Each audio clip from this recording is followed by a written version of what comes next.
continuar con el estudio de Mateo 7, a partir desde el versículo 13, y vamos a tratar de abarcar hasta el versículo 23. ¿Ya? Voy a leerlo todo de corrido para después irlo desglosando, tratar de ir viendo punto por punto.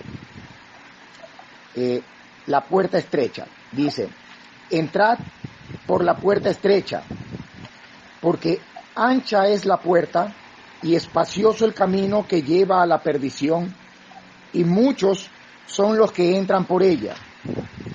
Porque estrecha es la puerta y angosto el camino que lleva a la vida, y pocos son los que la hallan. Guardaos de los falsos maestros, que vienen a vosotros con vestidos de ovejas, pero por dentro son lobos rapaces. Por sus frutos los conoceréis. ¿Acaso se recogen uvas de los espinos o higos de los abrojos? Así, todo buen árbol da buenos frutos, pero el árbol malo da frutos malos. No puede el buen árbol dar malos frutos, ni el árbol malo dar frutos buenos. Todo árbol que no da buen fruto es cortado y echado en el fuego. Así que por sus frutos los conoceréis. No todo el que me dice, Señor, Señor, entrará en el reino de los cielos, sino el que hace la voluntad de mi Padre que está en los cielos. Muchos me dirán en aquel día, Señor, Señor, ¿no profetizamos en tu nombre, y en tu nombre echamos fuera demonios, y en tu nombre hicimos muchos milagros? Y entonces les declararé, nunca os conocí, apartados de mí, hacedores de maldad. Bueno, podemos ver dentro de este fragmento del capítulo 7 que acabo de leer, como la cerecita del pastel de las bienaventuranzas o del sermón del monte. Porque aquí esta es la parte, se podría decir, que es la antesala al final del sermón. Y aquí Cristo nos está mostrando con 3 características cuál es el resultado de todo lo que habla dentro del capítulo 5, capítulo 6 y el capítulo 7 de Mateo. Habíamos estado viendo que Cristo había estado hablando con respecto a la ira, al divorcio, al adulterio, al amor hacia los enemigos, con respecto a las limonas, a la oración, al ayuno, a las riquezas, a la ansiedad, el juzgar a los demás, con respecto a la oración y la regla de oro, que fue lo que se vio la clase pasada. Y aquí Cristo lo quiere demostrar de una manera más específica, ya comienza él a cerrar el estudio con respecto al Sermón del Monte, indicando bajo 3 ejemplos, 3 características. Nos habla, en primer lugar, nos muestra que hay 2 puertas. Cristo nos dice que hay 2 puertas, la puerta estrecha y la puerta ancha. Dice, entrad por la puerta estrecha. Cristo aquí está ordenando que debemos nosotros procurar entrar por la puerta estrecha. Ahora, si aquí bien es cierto, nosotros no vemos una puerta, está hablando de una forma metafórica, tomando a una puerta como ejemplo de lo que él quiere dar a notar. Y dice, entrad por la puerta estrecha. Es un poquito curioso porque la palabra estrecha realmente lo que quiere significar es que va a tener obstáculos alrededor. ¿Ya? La palabra dice, entrad por la puerta que tiene obstáculos. Por la puerta que se te va a hacer difícil entrar. ¿Ya? Y aquí habíamos estado hablando de que la puerta es un símbolo metafórico el que Cristo está utilizando, porque no hay una puerta de manera literal. Entonces, ¿a qué se refiere Cristo cuando dice entrad por la puerta estrecha? Debemos recordar que en Juan 10:9, Jesucristo dijo, yo soy la puerta, el que por mí entrare será salvo y entrará y saldrá y hallará pastos. Entonces, Cristo no está diciendo que Él es una puerta, no. Lo que Él está diciendo es que metafóricamente la manera de entrar en el reino de los cielos es solo y únicamente y exclusivamente a través de Cristo. Cuando Cristo en el Sermón del Monte dice, entrad por la puerta estrecha, Él se está refiriendo, entren a través de mí. Dice, porque ancha es la puerta. O sea, es un camino muy amplio, un lugar que es de fácil acceso.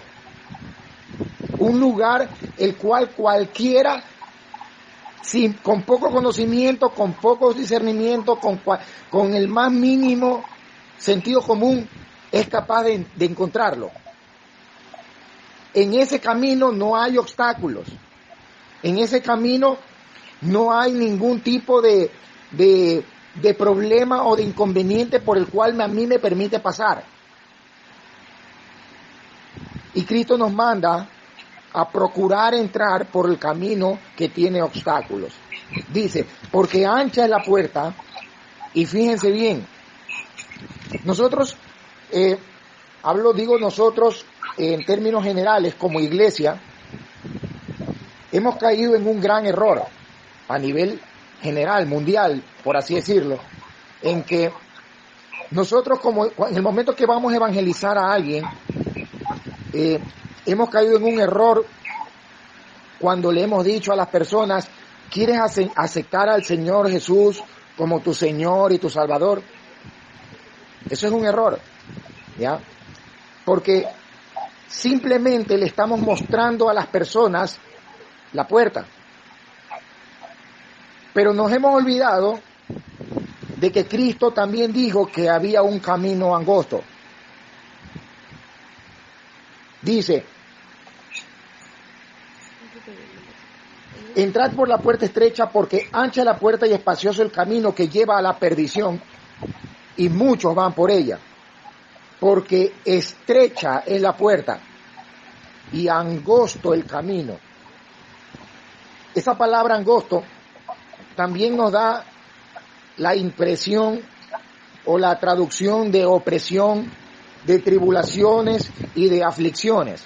O sea, no solo la puerta tiene obstáculos, sino que el camino que conduce a esa salvación es un camino lleno de aflicción, lleno de tribulación y lleno de opresión. Es un camino oprimido, es un camino difícil en el cual es difícil caminar. Y Cristo nos manda a ir por ese camino. Ahora, hasta ahí entenderlo es fácil. Bueno, sí, hay dos puertas, una puerta estrecha y una puerta ancha. La puerta estrecha tiene después de ella un camino estrecho, cargado de aflicción, de tribulación y de opresión. Y la puerta ancha tiene un camino espacioso, donde no voy a tener obstáculos para entrar y no voy a tener problemas para transitarlo, aparentemente. Y ahí es donde el proverbio dice, hay caminos que al hombre le parecen derechos, pero su fin es camino de muerte. Entonces, ya una vez que yo tengo comprendido que hay dos puertas y que hay dos caminos, ahora nos toca entender cuál es ese camino, porque la verdad no nos interesa saber cuál es el camino amplio. Nos interesa saber cuál es ese camino estrecho, ese camino angosto del cual habla Cristo aquí. Y podemos verlo en el libro de Isaías, capítulo 55, versículo 8 y 9. Isaías 55, 8 y 9. Dice, porque mis pensamientos no son vuestros pensamientos, ni vuestros caminos mis caminos, dice Jehová. Como son más altos los cielos que la tierra, así son mis caminos, más altos que vuestros caminos, y mis pensamientos más que vuestros pensamientos. Entonces aquí el profeta nos está diciendo que el camino angosto, ese camino lleno de opresión, justamente está lleno de dificultades, porque ese camino guarda una estrecha relación con los pensamientos de Dios. Entonces, si los pensamientos de Dios son más altos que los nuestros, y los caminos de Dios son más altos que los míos, entonces ya ahora puedo darme una idea de por qué para mí y para cualquiera de nosotros el caminar, el transitar por ese camino angosto nos va a resultar muy difícil. ¿Ya? Entonces, ¿cómo nosotros nos vamos a ver capacitados para poder caminar, para poder transitar por ese camino angosto por el cual Cristo nos ordena seguir? Cristo dice, entren por la puerta estrecha, yo soy la puerta. Ahora vayan por ese camino angosto, pero ese camino son mis pensamientos, son mis mandamientos, y mis mandamientos y mis pensamientos son más altos que los cielos. Mis caminos no son vuestros caminos. Entonces, Señor, aquí hay un problema. Si son tan altos como los cielos, ¿cómo pretendes que los camine?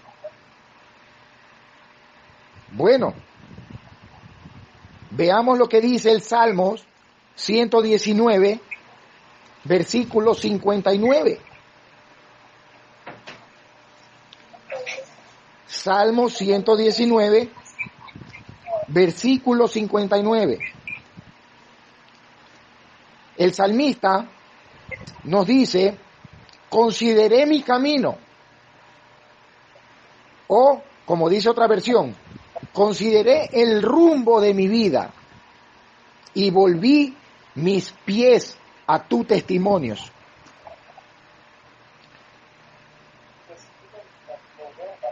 En el mismo capítulo 119, vamos al verso 32.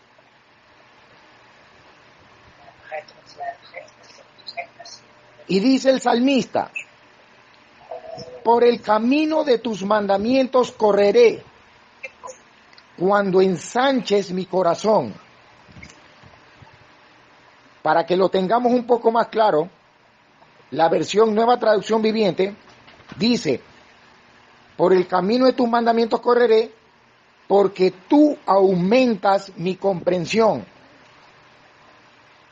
Entonces nosotros podemos ver que los caminos de Dios guardan una estrecha relación con sus pensamientos, y sus pensamientos los podemos ver a través de sus mandamientos.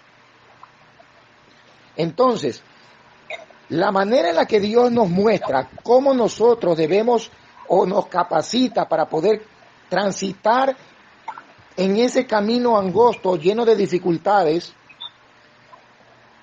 es a través de guardar la ley de Dios.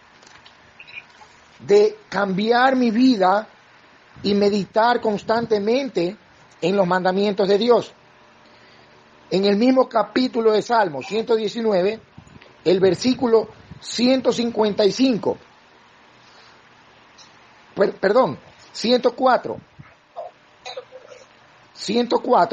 dice: de tus mandamientos he adquirido inteligencia, por tanto he aborrecido todo camino de mentira.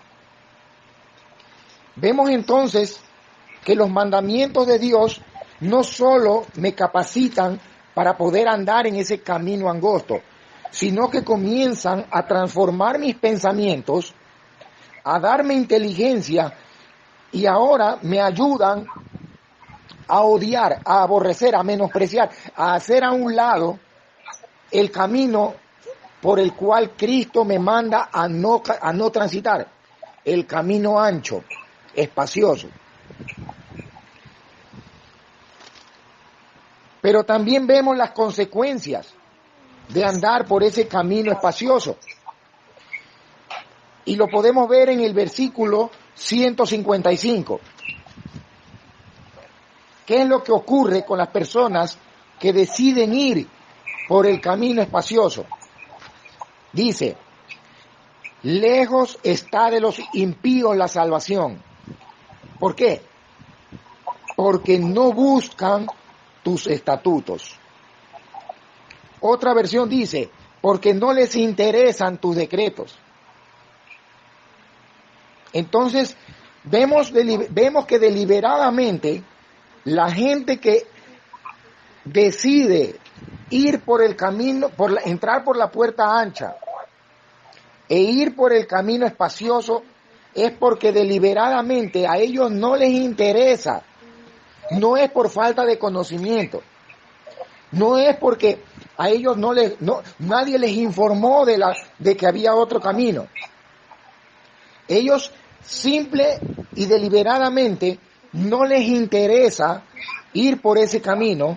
¿Por qué? Porque les resulta mucho mejor ir por el camino ancho. A ellos no les interesa regir sus vidas de acuerdo a los mandamientos de Dios. Porque dice: porque no buscan tus estatutos. No les interesa. No hay interés en estas personas para buscar el camino y obedecer el mandato de Cristo de entrar por la puerta estrecha, por la puerta que es difícil de entrar por los obstáculos, el camino que tiene mucha dificultad para transitar. Y vemos claramente por qué es difícil transitar por este camino. Porque este camino tiene como característica los pensamientos de Dios, donde tienen que ser aplicados en base a sus mandamientos. La Biblia también dice, si mal no recuerdo, en el libro de Eclesiastés, que no hay ningún hombre que no peque. Libro de Proverbios, si mal no recuerdo. Pero dice la Biblia que no hay ningún hombre que no peque. Todos hemos transgredido y seguimos rompiendo la ley de Dios. Entonces necesitamos entrar por esa puerta estrecha y necesitamos ser capacitados para poder transitar por ese camino angosto. Y nosotros, los que conocemos esta verdad, estamos obligados a enseñarla de esa manera. Pero nunca faltará el que diga: pero si le decimos eso, la gente no va a querer entrar. Bueno, la Biblia dice claramente de que las personas que eligen la puerta ancha, deliberadamente la eligen, porque no les interesa poner atención a la alerta que se está dando con respecto a las consecuencias de ir por esa puerta, de transitar por ese camino. Entonces, nosotros sí estamos obligados a decir la verdad sobre esa puerta estrecha y la verdad sobre ese camino dificultoso. Quisiera puntualizar algo con respecto a esta primera característica. Vemos dos puertas, pero vemos dos puertas que conducen a dos caminos diferentes, que conducen a dos destinos diferentes, pero dos tipos de personas que toman una decisión, una de ir por la puerta estrecha y de otro de ir por la puerta ancha. Ahora, el punto claro aquí es que hay dos personas decidiendo. Aquí es donde entra la otra parte. Dice, guardaos de los falsos profetas que vienen a vosotros con vestidos de ovejas, pero por dentro son lobos rapaces. Por sus frutos los conoceréis. Ahora, ¿cuál es la característica, según Dios, de estos falsos profetas? Porque a la luz del evangelio actual, no que sea el verdadero, no es que haya otro evangelio, hay un solo evangelio. Pero el evangelio actual no es el verdadero evangelio. Esa es la verdad. A la luz del evangelio actual, todo el que se levante contra cualquier autoridad en una iglesia o congregación, el que se levante contra el profeta, contra el ungido, contra el pastor o contra el apóstol, es considerado un falso profeta, es considerado un hereje, es considerado un apóstata, es considerado, bueno, conocemos un montón de seudónimos con el que son tratados ese tipo de personas. Pero la pregunta aquí principal es, ¿cuál es el punto de vista de Dios? ¿Cuáles son, a la luz de la palabra de Dios, esos falsos profetas que aquí Cristo nos hace mención?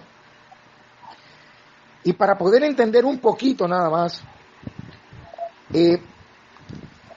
quiénes son las características de estos falsos profetas, lo podemos ver en el libro de Ezequiel, capítulo 13, versículos 6 y 7, donde un verdadero profeta nos da las características de uno falso. Dice, vieron vanidad y adivinación mentirosa. O sea, ahorita podemos darnos cuenta de que muchas de esas personas que dicen, el Señor me dijo, yo soñé esto. Ya nosotros desde ese pequeño instante podemos tirarlo a la charola de la duda, lo que esa persona vaya a decir. Dice, vieron vanidad y adivinación mentirosa. Dicen, ha dicho Jehová, y Jehová no los envió. Y con todo, esperan que Él confirme la palabra de ellos. O sea, tras de eso son caraduras.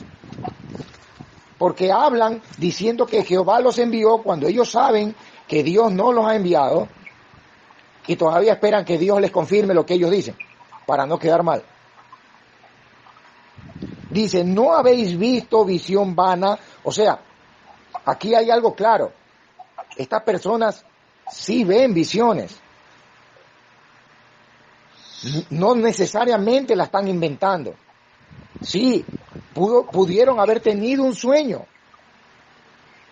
Porque aquí Dios dice, ¿no habéis visto visión vana y no habéis dicho adivinación mentirosa? Pues que decís, dijo Jehová, no habiendo yo hablado. Aquí Dios es el que está diciendo, por medio del profeta Ezequiel, de que esos sueños, de que esas interpretaciones sí fueron reales. O sea, estos soñadores sí tienen sueños reales y lo que ellos hablan realmente, en cierto modo, no están mintiendo. Ellos tuvieron un sueño. El problema es que como desconocen la palabra de Dios, ellos piensan que fue Dios el que se los habló y hablan en nombre de Dios cuando Dios no ha hablado. Y caen en la categoría de falsos profetas. engañados y siendo engañados. Entonces, ahora que tenemos la idea bíblica de qué y quiénes son ante los ojos de Dios unos falsos profetas, vamos a ver qué dice Cristo. Que son lobos rapaces. Que son lobos rapaces. Esta palabra rapaces dice que son también, una traducción diferente, dice que son arrebatadores violentos, estafadores y ladrones. ¿Cómo los describen de manera impecable, ¿no? Dice, por sus frutos los conoceréis. ¿Acaso no se recogen uvas de los espinos? ¿Acaso se recogen uvas de los espinos o higos de los abrojos? No, claro que no. Higos se recogen de las higueras, no de los espinos. Los espinos no dan higos. Ahora Cristo nos está diciendo de que la naturaleza de un árbol no puede dar frutos de otra naturaleza. ¿Ya? Y es curioso porque Cristo hace una comparación de estos hombres. ¿Cuáles hombres? Los que previamente habían elegido el camino, la puerta ancha, y habían ido por el camino espacioso. Estos hombres son los falsos profetas, estos engañadores, ladrones, que están vestidos de oveja, o sea, su vestimenta, sus obras externas muestran algo de piedad, muestran una característica externa de buscar y de amar a Dios. Por eso se les llama engañadores también. Dice, por sus frutos los conoceréis. Y dice, así todo árbol, buen árbol, da buenos frutos, pero el árbol malo da frutos malos. O sea, aquí Cristo primero nos hace la alegoría. ¿Acaso salen higos de los espinos? No. ¿Por qué? Porque los espinos no pueden dar higos. Y después nos dice que un árbol bueno da frutos buenos. Y que un árbol malo, esta palabra malo específicamente, en otra traducción que sale directamente del griego, literalmente quiere decir árboles podridos. No habla del fruto podrido. El fruto es malo. El árbol es el podrido. ¿Ya? Y el árbol, sabemos, bíblicamente hablando, que cada vez que la Biblia menciona al árbol o a un árbol, generalmente está hablando de un hombre o de hombres. ¿Ya? Un ejemplo, en el libro de Daniel, cuando Nabucodonosor tuvo el sueño del árbol que fue derribado y echado por tierra, el árbol representaba a él. ¿Ya? Y aquí vemos que Cristo usa el árbol de manera metafórica para referirse de manera literal a los hombres. Un árbol bueno, un hombre justo, da buenos frutos. Un árbol podrido, o sea, hombres impíos, no pueden dar buenos frutos. Ellos van a dar malos frutos. Por eso Cristo dice, por sus frutos los conoceréis. Y la prueba más clara de este pasaje, o sea, el entendimiento más claro que nos puede dar la Biblia, lo podemos ver en el Salmo 1. Salmo 1 del 1 al 4, donde el salmista nos dice, bienaventurado, fíjense bien, acordémonos lo que pasó en el primer punto del camino ancho, el camino estrecho y del camino espacioso. La característica, seguir y obedecer los pensamientos y la ley de Dios.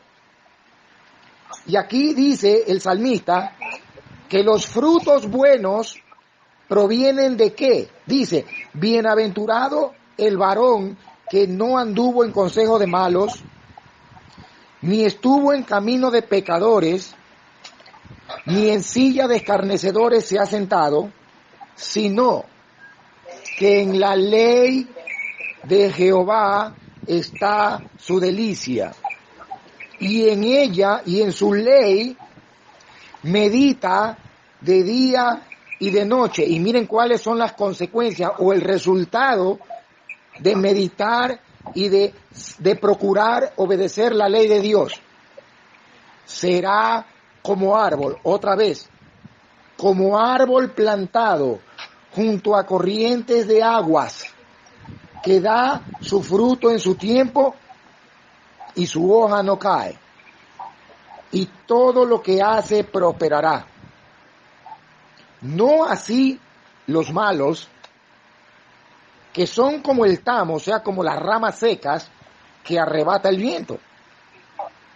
Entonces, vemos que el salmista nos dice de una manera muy amplia que los frutos de justicia, los frutos que van a evidenciar que estamos caminando por el camino, que estamos andando, por el camino estrecho,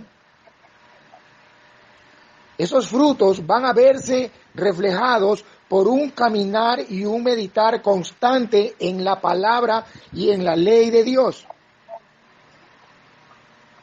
Si mi vida, yo puedo decir, bueno, hermano, yo entré por la puerta estrecha, gloria a Dios. Chévere. Ahora, ¿cómo sabes que estás realmente caminando o andando por el camino angosto? La evidencia de que estamos andando por el camino angosto son los frutos. Esos frutos, como dice el Salmo 1, van a verse reflejados así como en un árbol que ha sido plantado junto a un río. Las raíces constantemente están absorbiendo la humedad del suelo, y sabemos que la humedad en las raíces produce que el árbol se llene de savia, y esa savia, la acumulación de la savia, es la que produce el fruto en el árbol. Un árbol que constantemente está recibiendo humedad, es muy difícil de que sus hojas se sequen, su apariencia. Y sus frutos van a ser constantes y abundantes. ¿Por qué? Porque la acumulación de savia hace que el árbol sea un árbol que constantemente esté dando y dando y dando más frutos. Entonces, cuando Cristo dice que por sus frutos los vamos a conocer, es que nos vamos a dar cuenta de cuando una persona realmente está caminando, está andando por el camino angosto. Sabemos cuando una persona ha entrado por la puerta estrecha, y si esa persona no está caminando andando por el camino angosto, es mentira que entró por la puerta estrecha.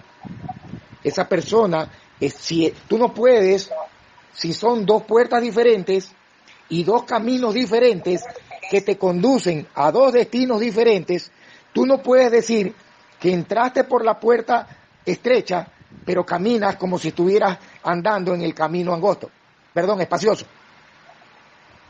No puedes. ¿Por qué? Porque son dos caminos diferentes. O entraste por la puerta estrecha, o entraste por la puerta ancha. Si tu vida es un constante caminar sin frutos, si tu vida refleja que estás caminando, que estás andando por el camino espacioso, es mentira que entraste por la puerta estrecha. Tú todavía estás en tus pecados, todavía estás caminando, todavía tú nunca entraste por la puerta estrecha. Te engañas a ti mismo. El Salmo 1 es la prueba más grande de que lo que Cristo está diciendo aquí, con respecto a que por sus frutos los vamos a conocer, es para que nos demos cuenta no solamente de las personas de afuera, que evidencian, obviamente ellas evidencian que están andando en el camino espacioso, sino también para que nos demos cuenta de los que están dentro de la iglesia, de los que están caminando junto a nosotros. Pueden estar incluso dentro de nuestra propia casa. Y nosotros debemos darnos cuenta durante su caminar cómo es su proceder, cómo son sus reacciones. Evidencian los frutos de una vida consagrada a Cristo o los frutos de una vida que no le interesa la ley de Dios.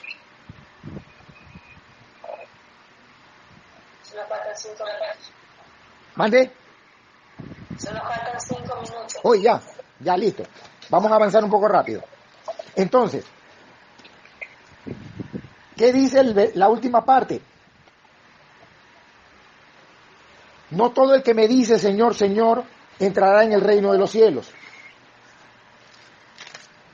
sino el que hace la voluntad del Padre. ¿Y cuál es la voluntad del Padre? Que entremos por la puerta estrecha. Porque muchos me dirán en aquel día, Señor, Señor, no profetizamos en tu nombre y en tu nombre echamos fuera demonios e hicimos muchos milagros. Y entonces os declararé, nunca os conocí, apartados de mí, hacedores de maldad. Aquí hay una característica. Habíamos visto que la primera era las dos puertas que conducen a dos caminos y dos tipos de personas. Uno que elige dar frutos buenos de justicia y el otro que es un árbol podrido que va a dar malos frutos. Ahora, Cristo está diciendo de que Él conoce cuáles son esos frutos, esas personas, esos árboles. Y como dice Nahum 1:7, Jehová es bueno, fortaleza en el día de la angustia, y conoce a los que en Él confían. O segunda de Timoteo 2:19, pero el fundamento de Dios está firme, teniendo este sello: conoce el Señor a los que son suyos, y apártese de iniquidad todo aquel que invoca el nombre de Cristo. Y para terminar esta parte, Tito 1:16, profesan conocer a Dios, pero con los hechos lo niegan, siendo abominables y rebeldes, reprobados en cuanto a toda buena obra. Entonces vemos que la última parte completa lo que empezó con una puerta. Vemos el desarrollo, dos puertas, dos entradas que conducen por caminos diferentes. La evidencia de que te va a indicar en qué camino estás son los frutos que tú vas a demostrar. Si son frutos de Dios, tienen que verse reflejados por un continuo meditar en la palabra de Dios. Si tú no lees la Biblia, si tú no meditas la palabra de Dios, si tú no buscas hacer la voluntad de Dios, tú no puedes dar buenos frutos. Aunque te pongas bravo, no puedes dar buenos frutos. Es imposible. Entonces, si tú das buenos frutos, tú eres conocido de Dios. ¿Por qué? Porque dice Dios que Él conoce a los suyos. Ahora, si tú estás en el otro camino, vas a estar en ese grupo al cual Cristo va a decir: apartaos de mí, hacedores de maldad. Es curioso porque esta palabra maldad es la palabra anomia, o sea, los hacedores de la ley, los que no obedecen la ley, los que no les interesa obedecer la ley de Dios. Bueno, mis hermanos, en sí, yo creo que la situación es un poco clara en cuanto a qué es lo que Cristo quiso decir aquí. dos caminos. La evidencia va a ser los frutos para que nos demos cuenta en qué camino estamos, y el resultado de dicho camino va a verse evidenciado por un rechazo o una aceptación del mismo Cristo.